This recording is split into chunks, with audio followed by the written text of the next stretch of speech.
Part 8. Trapped in Development Hell. While Dune was locked up in development hell with Paramount, Brian Herbert and Kevin J. Anderson would release 2 more Dune novels, Paul of Dune in 2008 and Winds of Dune in 2009. Paul of Dune was a story to take place between the events of Frank Herbert's Dune and Dune Messiah, with the Winds of Dune taking place between Dune Messiah and Children of Dune. These 2 books were to be part of a tetralogy of 4 books called Heroes of Dune, which would have been followed up by 2 more books called The Throne of Dune and Leto of Dune.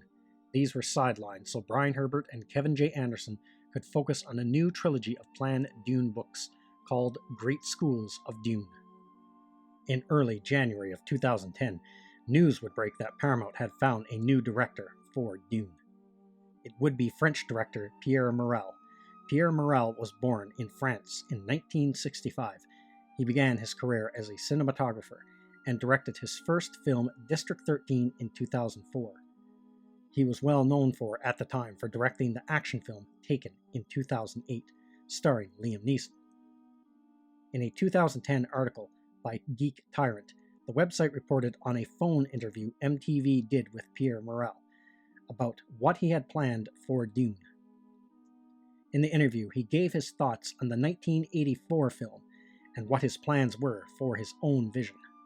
Like many people, I was not fully satisfied with David Lynch's movie in 1984. I do respect David, and I think his interpretation and vision was interesting, but not what we, fans, expected. And I thought I'd give it a chance, try to do this, make it faster and more modern. I think that now, in 2010, we have the technology to achieve much more than David could do 25 years ago. I think it would be cool to try something different. He also gave some hints at what the costumes and technology might be like in his version of Dune. Well, this is supposed to take place 10,000 years from now, so I wonder why people are still dressed like Captain Nemo. It feels very 19th century to me. I think the characters' clothes should be much more modern than that. That's one thing I'll change. That's a basic thought. We'll try to figure out what things may look like 10,000 years from now. It's all about reconfiguring the entire universe. Everything is going to be very different than it is now. And we know from the book that there's no more computers, no thinking machines. So a lot of the technology is going to be different. We'll be working with design concepts, futurists, and scientists who will give us a vision of how technology may evolve with certain conditions. That might lead us to another vision of the future. It's not David Lynch's vision, it's not ours either, but in between. We start the writing process in a couple of weeks. There's so much to sort out. My Dune is not a sequel to anything. It's just a reinterpretation of the original novel.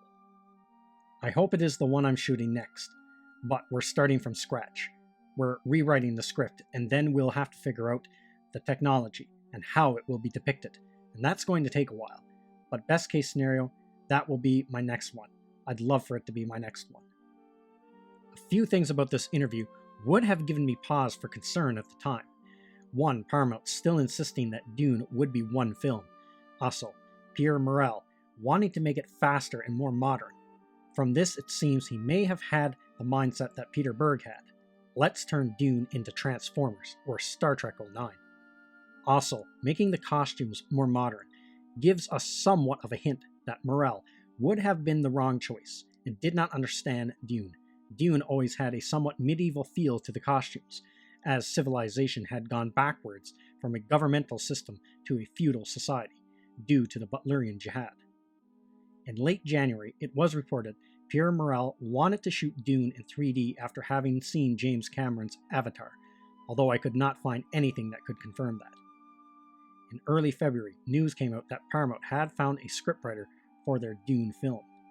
Chase Palmer was known at the time for the short film Neo-Noir 2002. It was reported Palmer would work Pierre Morel's ideas into the Josh Zatumer screenplay. A new adaptation of Dune seemed to be back on track. However, that would not be so.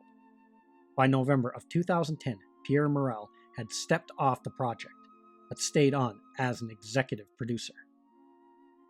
If that wasn't enough, Paramount's option to make a Dune film was running out. Paramount had until the spring to firm up a production start date or lose the rights. Unfortunately for Dune fans at the time, in the spring of 2011, Paramount decided to pull the plug on Dune, a film that at this point had been in development hell for the last 4 years. According to Deadline, Richard P. Rubinstein, who was now the gatekeeper to all the Dune rights, said that it had all come down to money with Paramount.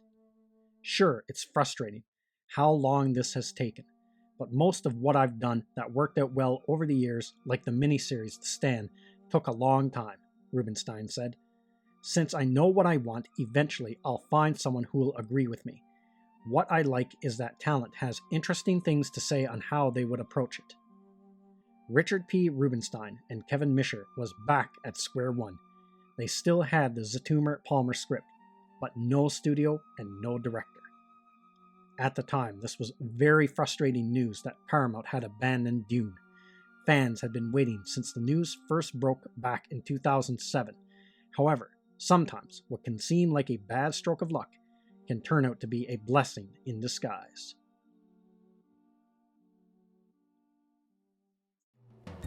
Thank you to all of my subscribers, and thank you for watching this video. And if you're new to the channel, like, subscribe, and share. And don't forget to hit the bell icon for notification when new videos are uploaded.